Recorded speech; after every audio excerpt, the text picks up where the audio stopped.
Alors ici, je vais vous présenter l'enregistrement d'une deuxième macro que je vais saisir directement dans la fenêtre Visual Basic.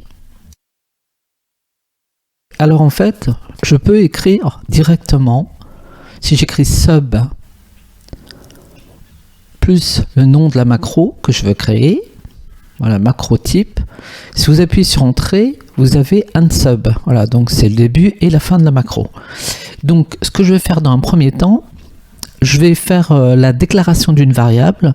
C'est les informations qui sont enregistrées dans la variable de vos données. Et on verra qu'il y a différents types. Alors là, j'ai mis as variant, ça veut dire qu'on peut mettre n'importe quel type de données dans cette variable. Donc il faut les déclarer. Hein, c'est le principe. Je déclare les variables et je les utilise. Là, je vais faire un copier-coller. Je vais récupérer ce qu'il y avait dans la première. Par contre, je vais supprimer ce qu'il y a dans la macro. Alors, ce que vous voyez d'ailleurs, c'est ActiveCell, c'est la cellule active qui contient la formule, le texte qu'il y a dans la cellule. C'est ça que ça veut dire. Hein. Voilà, donc ça se fait automatiquement.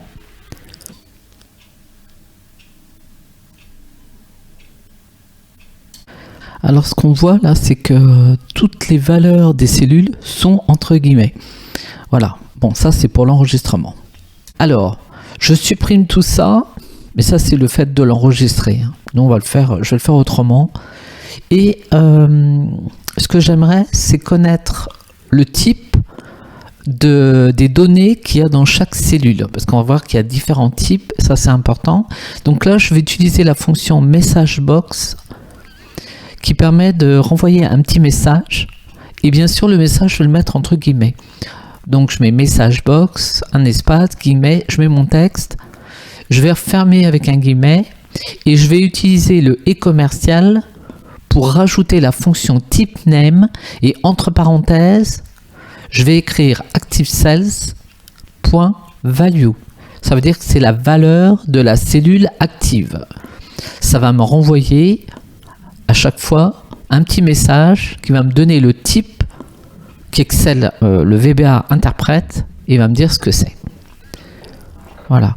Donc là, je recopie. Alors vous le faites avec CTRL, là, vous faites glisser. Comme ça, ça recopie. C'est un éditeur de texte. Ça veut dire que vous tapez saisissez du texte un peu comme dans un traitement de texte. Voilà. Et là, je vais dire que la macro, elle est terminée en fait. Alors, je vais réduire la fenêtre Excel aussi parce que je voudrais les mettre l'une à côté de l'autre. Voilà, pour qu'on voit bien ce qui se passe. Et si je me place au début de ma macro, vous avez un bouton pour exécuter la macro. Vous voyez donc le petit message qui s'affiche avec OK. Vous avez juste à appuyer sur Entrée. Et donc, en fait... donc ça défile, la macro lit le code de ligne en ligne, exécute les instructions. Les cellules qui sont écrites dans range et entre guillemets donc le nom de la référence de la cellule. La macro lit la cellule qui est sélectionnée et renvoie le type de cette cellule par le biais de MessageBox. Voilà pour cette vidéo.